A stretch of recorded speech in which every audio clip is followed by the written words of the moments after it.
નમસ્કાર મિત્રો. આજકાલ લોકોની વ્યાપક ફરિયાદો એ સાંભળવા મળે છે કે કોઈ લોકોની ફરિયાદ સાંભળનાર નથી.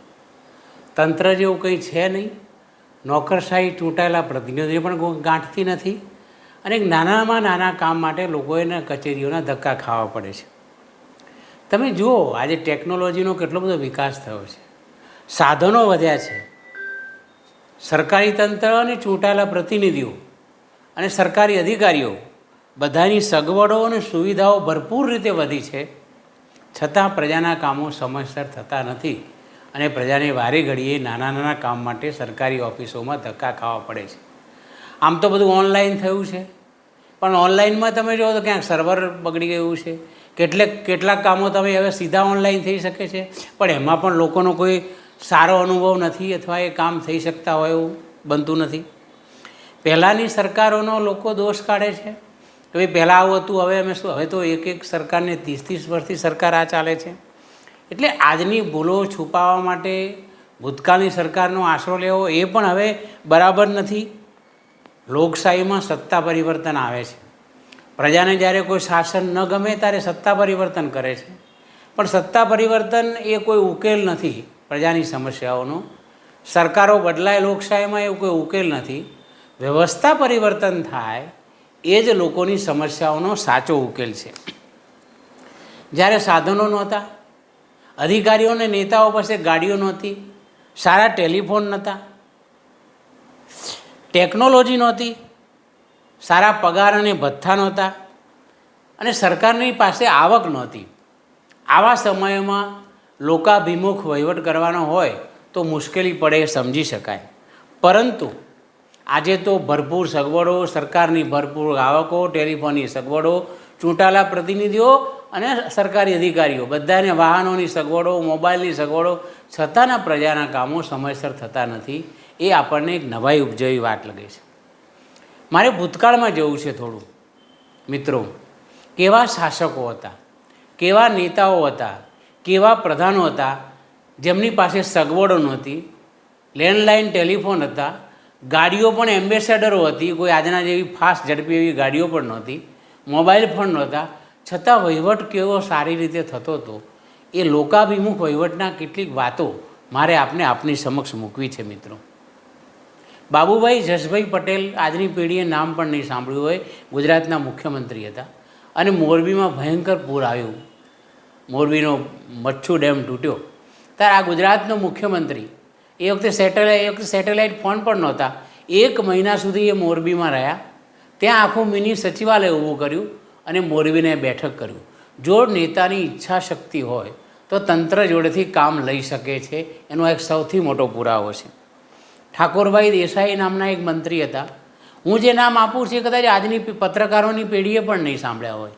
એ ઠાકોરભાઈ દેસાઈ હિતેન્દ્ર દેસાઈના મંત્રીમંડળમાં પ્રધાન હતા. એ વખતે એમનું નિવાસસ્થાન શાહીબાગમાં હતું અને વિધાનસભાના સચિવાલય આપણી જૂની પોલિટેકનિકમાં હતું.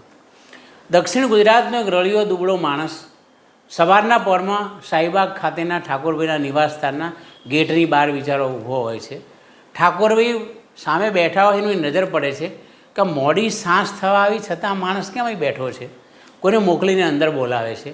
પેલો બિચારો અડધા વસ્ત્રો પહેરેલો રળિયો દુબળો માણસ. ઠાકોરભાઈ પૂછે છે, કેમ ભાઈ તું આવ્યો, ક્યાંથી આવ્યો? તો નવસારી અને વલસાડ બાજુથી, એમના મત વિસ્તારમાંથી આવેલો. કે સાહેબ, મેં સરકારી જમીનમાં ઘઉં આવેલા, હવે કોર્ટનો એવો ચુકાદો આવે કે મારે જમીન આપી દેવી તો મને વાંધો નથી, સરકારની જમીન, મેં તો રોજીરોટી માટે ઘઉં વાવ્યા હતા, એમાં ચુકાદો આવ્યો તો હું જમીન આપી દેવા પણ તૈયાર છું. પણ કલેક્ટર એવું કહે છે કે આ જમીનમાં જે ઘઉં વાવ્યા એ પણ સરકારના કહેવાય. જો ઘઉં સરકારને આપી દઉં તો પછી મારું ગરીબ કુટુંબ આખું વર્ષ ખાય શું? ઠાકોરભાઈ આ માણસની વ્યથા સાંભળીને એટલા બધા સંવેદનશીલ થયા. જે આજે બધી સંવેદનશીલ વહીવટને, સંવેદનશીલ સરકાર, સંવેદનશીલ મુખ્યમંત્રીઓ, એમના માટે શીખવા જેવી ઘટના છે. ઠાકોરભાઈ એને લઈને બીજા દિવસે સચિવાલયમાં જાય છે. સુરતના કલેક્ટરને ફોન કરે છે સીધો. મંત્રી એમ કહે છે કે ભાઈ તમે આ જમીન કેમ લઈ, આના ઘઉં કેમ લઈ લો છો? કે સાહેબ, કલેક્ટર એમ કહે, સાહેબ એનો ચુકાદો આવ્યો છે કે જમીન આપણે લઈ લેવી. ઠાકોરભાઈ કે ચુકાદાનો અમલ કરો, જમીન લઈ લો, પણ 12 મહિના મહેનત કરીને જે ઘઉં વાવેલા છે એ ઘઉં તમે કેવી રીતે લઈ શકો? એ ઘઉં તો એના છે. અને પછી ઠાકોરભાઈ એમ કહે છે કે હું શાહીબાગ સરકારી બંગલામાં રહું છું અને સરકારી બંગલામાં શાકભાજી ઉગે છે એ મારા ઘરમાં વપરાય છે, તો શું એ સરકારના શાકભાજી નથી? સરકારની જમીનમાં ઉગાડેલા શાકભાજી નથી? એ રળિયા દુબળાને એના ઘઉં આપી દો, નહીં આપો તો હું કાલે તમારી સામે આવીને સત્યાગ્રહ કરીશ. આ મંત્રી હતા. સગવડ નહોતી, એમને સુરત જવાની જરૂર નહોતી, એમની પાસે સેટેલાઇટ ફોન નહોતો, અને છતાં પણ એક રળિયા દુબાનો પ્રશ્ન અમદાવાદમાં બેઠા બેઠા એક ગરીબ માણસનો પ્રશ્ન મેં ઉકેલ્યો હતો. મને બરાબર યાદ છે, રીખવદાસ શાહ નામે એક મહેસાણા જિલ્લા પંચાયતના પ્રમુખ હતા. હું જ્યારે હાઈસ્કૂલનું મારું માધ્યમિક શિક્ષણનું સમય હતો, ચડ્ડી અને બુશર્ટ પહેરતો હતો. અમારા ગામનું તળાવ સિદ્ધરાજ જયસિંહે બંધાવેલું ખૂબ જૂનું તળાવ હતું, 1000 વર્ષ જૂનું.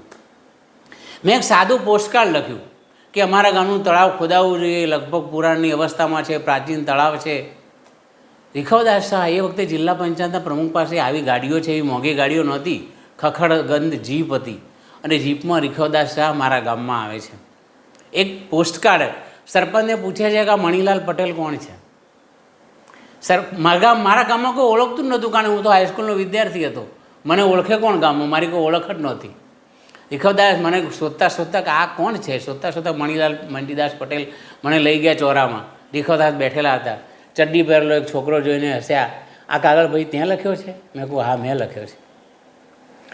એક સામાન્ય વિદ્યાર્થીના પોસ્ટકાર્ડના આધારે એક જિલ્લા પંચાયતનો પ્રમુખ એ ગામમાં જાય છે, તળાવ જુએ છે, પછી મને કહે છે કે આ તળાવ જો હું ખોદાવું તો મારું જિલ્લા પંચાયતનું આખું બજેટ જાય, છતાં કોઈ સરકારી યોજના આવશે તો હું જોઈશ. આજે તમને કોઈને કાગળ લખો, કોઈ પ્રધાનને કાગળ લખો તો જવાબ આવશે તમારો પત્ર મળ્યો છે ફલાણાને સંબોધીને, અને હવે એનું ઘટતું કરવા માટે ફલાણી જગ્યાએ મોકલવામાં આવ્યો છે, અને હવે પછીનો પત્ર વ્યવહાર તમારે એ ઓફિસમાં કરો, પતી ગયું, તમારી ફરિયાદનો નિકાલ થઈ ગયો. આ વહીવટ કેવો હતો? ઝીણાભાઈ દરજી નામના એક નેતા હતા આપણા ત્યાં. એ 20 મુદ્દા અમલીકરણ સમિતિના અધ્યક્ષ હતા. એ કદી પ્રધાન થવા નહોતા, પણ સરકારી યોજનાઓનો અમલ કેવી રીતે થાય છે એનું આજે તો ખરેખર અમલ ખાતાનો એક પ્રધાન હોવો જોઈએ કે યોજનાઓનો અમલ આ ભ્રષ્ટાચાર કેમ વધ્યો છે, કોઈ જોનાર જ નથી. તો એ ઝીણાભાઈ નાનામાં નાની ફરિયાદ આવે તો સ્થળ ઉપર જતા હતા. આવા લોકાભિમુખ પ્રજાસન્નિષ્ઠ નેતાઓ હતા. આજે તો કેટલા બધા નેતાઓ છે. મેં આપણે રીખવદાસની વાત કરી. હું અમદાવાદમાં કોલેજ કરવા આવ્યો, હોસ્ટેલમાં રહેતો હતો. પોપટલાલ વ્યાસ નામના ગૃહમંત્રી હતા. આજની તો પેઢીએ નામ પણ નહીં સાંભળ્યું હોય. અમારા ગામના ટ્યુબવેલ ઉપરથી કેબલ વાયરની ચોરી થતી હતી. મને ગામમાંથી કોઈ કહ્યું કે ટ્યુબવેલ ઉપરથી કેબલ વાયરની ચોરી થાય છે. મેં પોપટલાલ વ્યાસને એક સાદો કાગળ લખ્યો હોસ્ટેલના એક વિદ્યાર્થી તરીકે કે અમારે ત્યાં કેબલની ચોરી થાય છે. મારા કાગળમાં જે સરનામું હતું એ મારા ગામનું હતું. એટલે પોલીસ તપાસ કરવા મારા ગામમાં ગઈ તો ગામમાં ખબર પડી કે ભાઈ આ છોકરો તો અમદાવાદમાં ભણે છે. હોસ્ટેલમાં પોલીસ તપાસ કરવા આવી મારી જોડે. એમને મને પૂછ્યું કે કેબલની ચોરી થાય છે તમને કેવી રીતે ખબર પડી? પોલીસમાં કોઈ ફરિયાદ તો નોંધાયેલી જ નથી. મેં કહ્યું ભાઈ પોલીસમાં ફરિયાદ નથી નોંધાયેલી, પણ ગામમાં જઈને તમે પૂછો કે કેટલા બધા કેબલ ચોરાયા. મેં ગામવાળાને કહું કે તમે ફરિયાદ નોંધાવો. પણ એક સામાન્ય કોલેજમાં ભણતા વિદ્યાર્થીના પત્રના આધારે રાજ્યનો જિલ્લાનો પોલીસ ખાતાનો અધિકારી એ હોસ્ટેલમાં તપાસ કરવા આવે, એના ગામમાં જાય અને પછી કેબલની ચોરી પર પગલાં લેવાય. સરકાર એની ઉપર પગલાં લે, તપાસ કરે. કશું સાધનો નહોતા એ વખતે. પોપટલાલ વ્યાસ પાસે એમ્બેસેડર ગાડી હતી, કોઈ સેટેલાઇટ ફોન નહોતા. પણ જ્યારે સંવેદનશીલ માણસો વહીવટમાં બેઠા હોય, પછી એ નેતા હોય કે અધિકારી હોય, તો કેવા સુંદર મજાનો વહીવટ થઈ શકે છે. હું આપણે આજે એક પુસ્તક બતાવવા માગું છું. આ છે નાગરિક અધિકાર પત્ર, સિટીઝન ચાર્ટર પત્ર એને કહે છે. 2000ની સાલમાં ગુજરાતના મુખ્યમંત્રી કેશુભાઈ પટેલ હતા. આમાં જે 9 જેટલા વિભાગોની ફરિયાદો તમે ક્યાં કરશો, કેવી રીતે કરશો, તમને કયું ખાતું કઈ રીતે ઉપયોગી થશે અને ફરિયાદનો કેટલા દિવસમાં ઉકેલ આવશે, એ સરકારે નક્કી કરેલું છે. ગુજરાત રાજ્યના માહિતી ખાતાએ 2000ના વર્ષમાં આ 74 પાનાની પુસ્તિકા બહાર પાડી છે. આજે તો ખબર નહીં એ પુસ્તિકા ક્યાં હશે કે નહીં. સરકારે નાગરિક અધિકાર પત્ર અમલમાં રાખ્યું છે કે પાછું ખેંચી લીધું છે મને ખબર નથી. પણ કેશુભાઈની સરકાર, ભારતીય જનતા પાર્ટીની સરકારે લોકાભિમુખ વહીવટના ભાગરૂપે આ એક ચાર્ટર બહાર પાડેલું છે. જો આનો જ અમલ કરવામાં આવે અને કોઈ અધિકારીને કે કોઈ નેતાને, તો તમે આટલું મંત્રીમંડળ, 161 ધારાસભ્યો, આટલા બધા સચિવો, આટલા બધા અધિકારીઓ, આટલી બધી ફોજ, તો નાગરિક અધિકાર પત્રનો અમલ કરવામાં આવે અને એના માટે અમલ માટેનું એક ખાસ તંત્ર ઊભું કરવામાં આવે તો પણ લોકોની ઘણી બધી ફરિયાદોનો હું માનું છું ત્યાંથી ઉકેલ થઈ જાય. મિત્રો, એટલા માટે મારું જે કહેવાનો આશય એ છે કે મૂળ વાત તો બધી વસ્તુઓ સાચી છે, પણ એનો અમલ કરનારું તંત્ર નથી. સરકારમાં અમલ કરનારું સંનિષ્ઠ તંત્ર હોય, જવાબદાર તંત્ર હોય. તમે આઉટસોર્સિંગથી કરેલા માણસો હોય ને 11 મહિને 12 મહિને કોન્ટ્રાક્ટથી બદલી નાખવાના હોય તો એ માણસોની કોઈ જવાબદારી નથી. ભ્રષ્ટાચાર પણ વધશે અને એની કોઈ જવાબદારી પણ નહીં રહે. એકાઉન્ટેબિલિટી નક્કી કરો. પુલ કયા અધિકારીના સમયે બંધાયો, આ રોડ કોન્ટ્રાક્ટરે કોને બનાવ્યો, કયા અધિકારીના નિરીક્ષણ હેઠળ હતો, આ બધી જ વિગતો ઉપલબ્ધ હોવી જોઈએ અને એ જોનાર માટે કોઈ વ્યવસ્થિત તંત્ર હોવું જોઈએ. એને જ લોકાભિમુખ વહીવટ કહેવાય. આ માટે સંવેદનશીલ તંત્ર, સંવેદનશીલ સરકાર, સંવેદનશીલ મંત્રીઓ અને સંવેદનશીલ અધિકારીઓ હોવા જોઈએ. મિત્રો, આપને મારી વાત ગમી હોય તો લાઈક કરો, શેર કરો, સબસ્ક્રાઈબ કરો. ધન્યવાદ, આભાર.